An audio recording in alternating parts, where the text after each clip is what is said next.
et laisse les autres dire. Telle pourrait être la devise de CASA, collectif artistique solidaire et alternatif basé à Nantes. Car conscients du puissant levier thérapeutique qu'est l'art, nous, membres de CASA, nous prenons la liberté d'aller, de venir, de créer, de se tromper, de ne rien faire, d'être tout simplement. Dès 2013, le projet d'un espace qui tend à redonner du pouvoir d'agir émerge entre Françoise Martin, artiste et ancienne usagère, et Jean-Emmanuel Guillet, éducateur spécialisé du centre de soins en addictologie Le Triangle.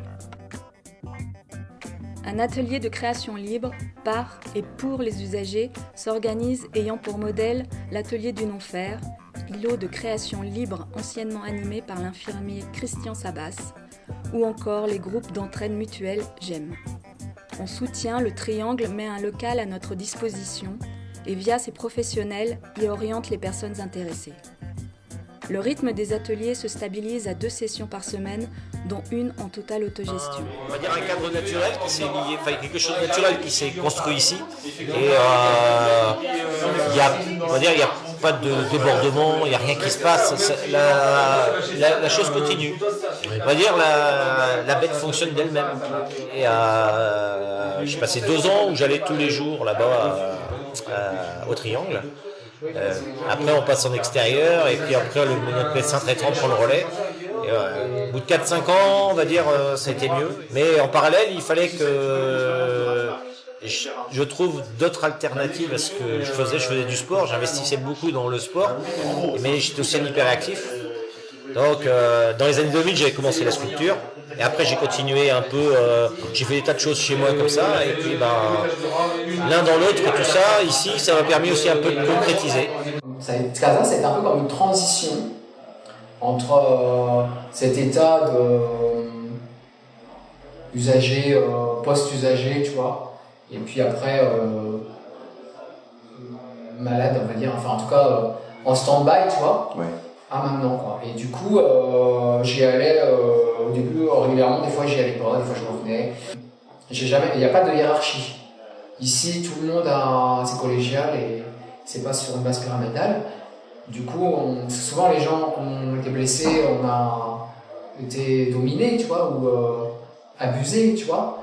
Et problème de réaction d'image, et là c'est tout le monde on est sur la même valeur.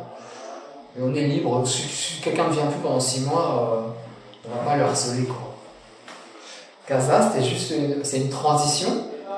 Et maintenant, moi, je vais tellement mieux. Moi, je prends même plus de méthadone. Hein. Je prends plus de drogue depuis très longtemps, plus de méthadone, plus aucun médicament. Je ne bois même pas d'alcool. J'ai lâché toutes ces addictions. Et le problème, c'est qu'ici, maintenant, c'est plus ma place dans le sens où je ne veux plus m'identifier non plus à ce côté je suis toxicomane. Parce qu'ici on reparle, moi le passé, tu vois. Oui, d'accord. Donc voilà, je suis en train de lâcher ça.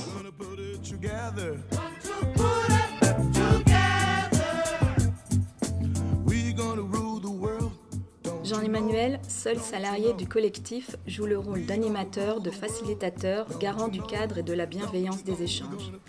C'est le Gemini Cricket de CASA.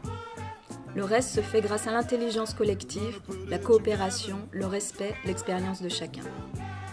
L'atelier se monte en association Loi 1901 en 2016 et se structure autour d'un conseil collégial dans une démarche de gouvernance partagée dont les intentions sont de favoriser le lien social via un projet tourné vers l'autonomie, de créer un espace de rétablissement collectif, d'apprendre à partager un lieu de création.